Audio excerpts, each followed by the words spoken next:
आज के इस विश्लेषण में हम बात करेंगे एक बहुत ही गहरी और पुरानी जीवन दृष्टि की, जो सीधे तौर पर मानवीय रिश्तों, वफादारी और आत्मनिर्भरता से जुड़ी है। हम इंसान अक्सर अपने रिश्तों को लेकर और इस भीड़-भाड़ वाली दुनिया में अपनी खुद की पहचान को लेकर बड़ी उलझनों में फंसे रहते हैं।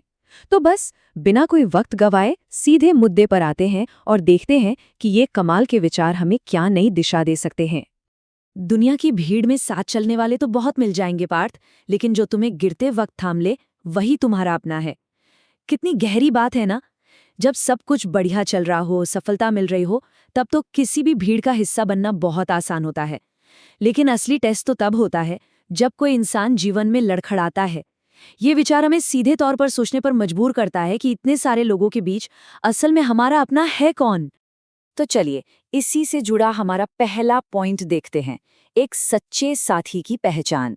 दिखावे वाले दोस्त, मतलब जो सिर्फ अच्छे वक्त के साथी होते हैं, वो सफलता के शोर में बड़ी आसानी से घुल मिल जाते हैं। उनका होना ना होना एक बराबर है।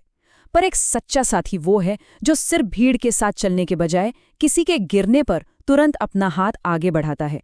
ये वो पक्का सपोर्ट है जो किसी भी इंसान को उसके सबसे बुरे और अंधकार में समय में स्थिरता देता है।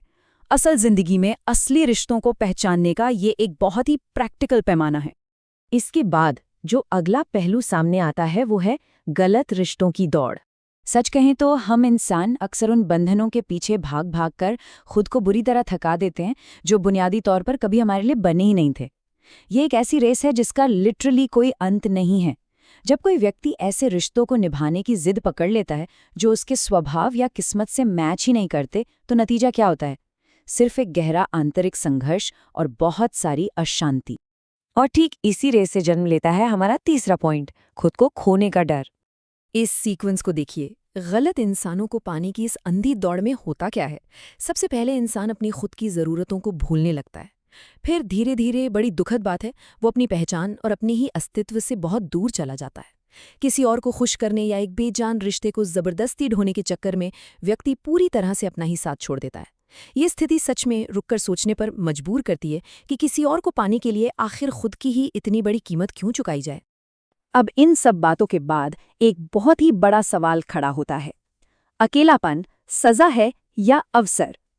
अकेले रहने को अक्सर हम एक पेनल्टी या सजा की तरह देखते हैं, लेकिन पता है, ये कोई सजा बिल्कुल नहीं है।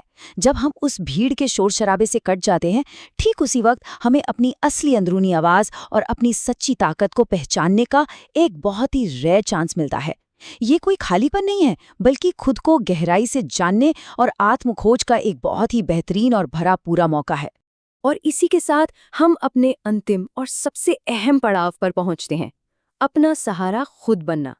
ये प्राचीन ज्ञान हमें एक बहुत ही पक्की बात याद दिलाता है, वो ये कि कोई भी इंसान जो सबसे मजबूत और अटूट गठबंधन बना सकता है ना, वो किसी और के साथ नहीं, बल्कि खुद अपने साथ होता है।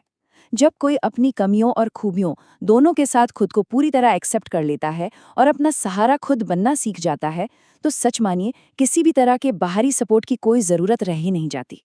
तो बात एकदम साफ है, जब कोई इंसान खुद के साथ मजबूती से खड़ा होना सीख जाता है, तब उसे इस बात से रत्ती भर भी फर्क नहीं पड़ता कि दुनिया में कौन उसके खिलाफ है। ये जो पूर्ण आत्मनिर्भरता है, ये किसी भी बाहरी विरोध को पूरी तरह से बेअसर कर देती है।